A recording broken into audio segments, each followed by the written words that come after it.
save the manual.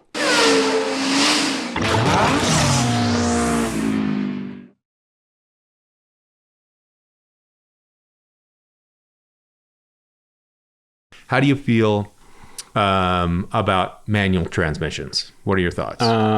Well, number one, I really hope manuals don't go away because, and this is like this may be, and I don't want to go on too big of a tangent, but it may be why I struggle with electric vehicles.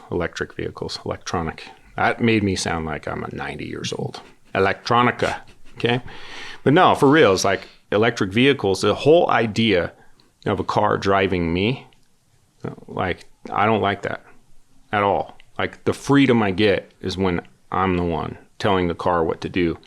And the disconnect that I get from every other reality or every other stress of my job is I get to just shut off that part of my brain and my muscle memory takes over and I start to shift the car and I drive the car and my feet do what they need to do and my brain is looking ahead and I'm just kind of like, I'm in the car. But so the car is doing what I tell it to do. You're basically putting yourself into a position that takes more effort, it takes more practice, it takes more expertise, but you find commitment. Commitment. I mean, you find it to be a much more rewarding experience that's involving more of your senses. Yeah. Okay. So this is that whole, save the manual mindset. So this morning I'm driving home and I'm in the GR86, right? That car doesn't have a lot of horsepower. It revs really high, but it has a really great manual transmission. And I am like finding this sweet spot in short shifting gears so that I can shift a lot. Like I'm talking like the speed limit's 40 and I'm going to sixth gear and then back to second gear. And I'm constantly doing that.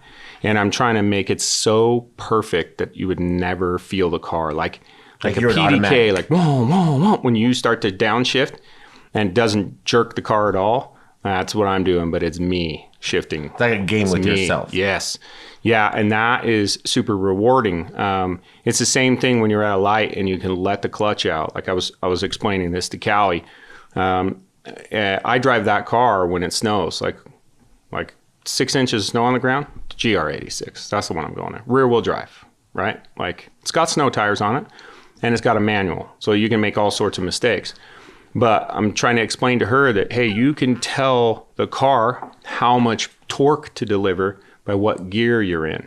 So if you're at a light, you're stopped, and it's really icy, go into second gear and let the clutch out. Just let the clutch by itself, and the car will just take off. Like no throttle, nothing. And traction control won't freak out, like it won't be spinning, right? That's a manual. Like that I really believe that we have to save the manual because it teaches drivers what's happening in the car, what's happening, with the tires as they connect to the road. And like, it helps them be more committed. You know what I mean? You can't get on your phone and do anything when you're driving a manual. When you're driving your RWB, you're absolutely 100% committed to the car. I'm not even drinking. I will say when you start to talk about manuals, right, and how to use a manual properly, it is a racing thing. Like the reason the manual is dying is because people aren't seeing that as an art anymore, and they're not understanding how to drive a manual like a PDK.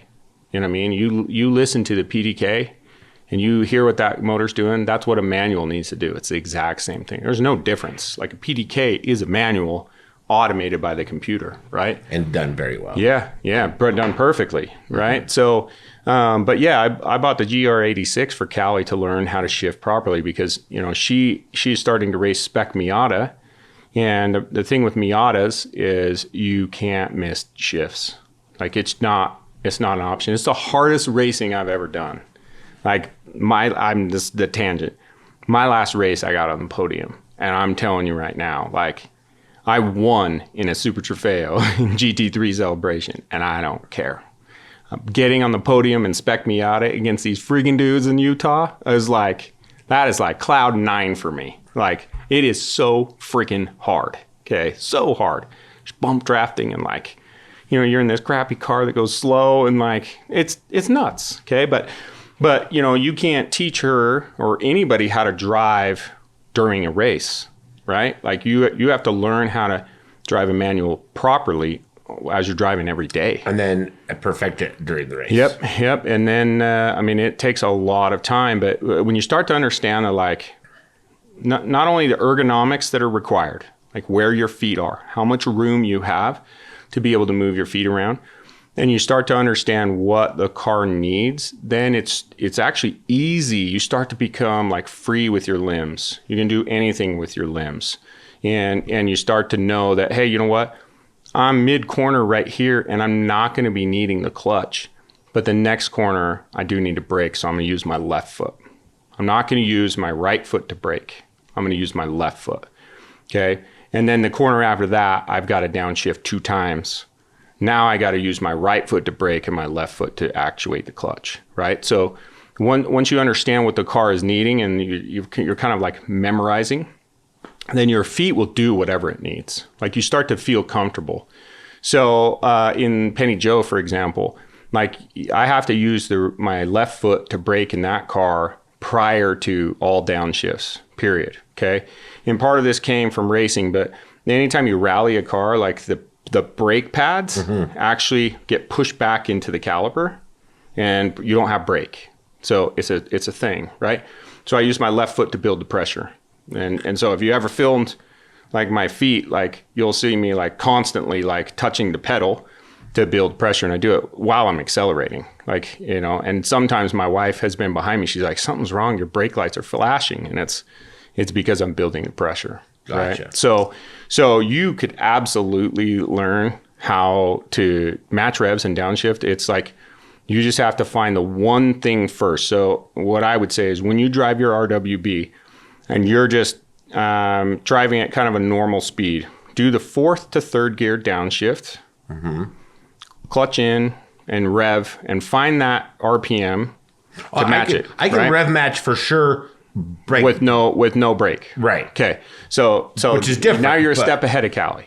Okay. So you're a step ahead of Cali because you understand, okay, it's like a dirt bike or like a sport bike. I have to get the motor to the same place it would be in that gear ratio. But just to clarify, you're doing that by how are you doing that? You're doing that by just through practice and learning how long you are gripping the acceleration, because you're not looking at the gauges while you're trying to do that. And you listen to the car. You listen, and it's just that blop of the burp of the gas, blip of the gas to get it up. And I feel like it almost kind of, like when you blip it finds it. Yeah, it's not like I know I have to be at 5,200 RPM. No, but the finding it is, you know, your body is like, my car needs that RPM. Yep, my car needs that RPM. So you might even hold a little bit before you lift the clutch. Like, right. And it's like you might go to 6,000 RPM in an air-cooled car, and then it's on its way down to 5,200, and it's this perfect cat. So if you're driving a manual correctly, right, or you're an enthusiast and you want to master a manual transmission, then we're talking about heel toe. What's that? Yeah, so heel and toe downshifting. You know, it's where you use every part of both feet. Like, you know, you're going to use your toes to brake, and you're going to use your heel to modulate the throttle or to input throttle while you're downshifting. And the whole idea of heel toe is to be able to match that RPM, the engine speed, with the actual transmission speed. Because your left leg, just to clarify, your left leg is dealing with the clutch. Correct. And you're performing in more of the extreme cases, if you're breaking into a corner and you need to change gears, then you're also changing gears. Yeah. Right? So your toes are on the brake and your heel's on the gas, and you're trying to get this perfect harmony between braking, revving so you can shift. Yeah, that's exactly it. But there's no way I can rev match while braking and clutching through the turn, like the big the big loop. What do you call it? Spaghetti bowl turn. Yeah. There's no way I'm rev matching. Yeah. Oh, dude. I'm rev matching before I have to like fully brake into that turn. Yep. Which, you know, if the car's not ergonomically in the right place for you, it is tough to do it, because, you know, essentially what has to happen, especially because the pedals are hinged from the bottom, right? So your clutch pedal and your brake pedal. So this guy has to go down and this guy has to go fast. Right. That's the way I always think about it. your pedal for the throttle is hinged from the bottom too, but it's kind of at an angle, which is, you know, if you think about it, all you need to do is have your foot. I'm like using all these things, right? Right. You just need to have your foot turned in a way to where your ankle can roll and you can grab that throttle. Well, that's easier said than done because right. it, you know, most of the time what happens is you push the brake a bunch and then you get a whole bunch of throttle. And it's like, too much. Yeah. And it's just finding where your seat needs to be so that you can push and then roll your ankle. And so the way I would tell you to practice that, the way I did was I'd be sitting at a light in neutral and I would push the brake with my right foot and I'd just roll my foot over and I'd find the throttle, whoop, whoop, whoop, until I know exactly how much I need to give based on that brake pressure.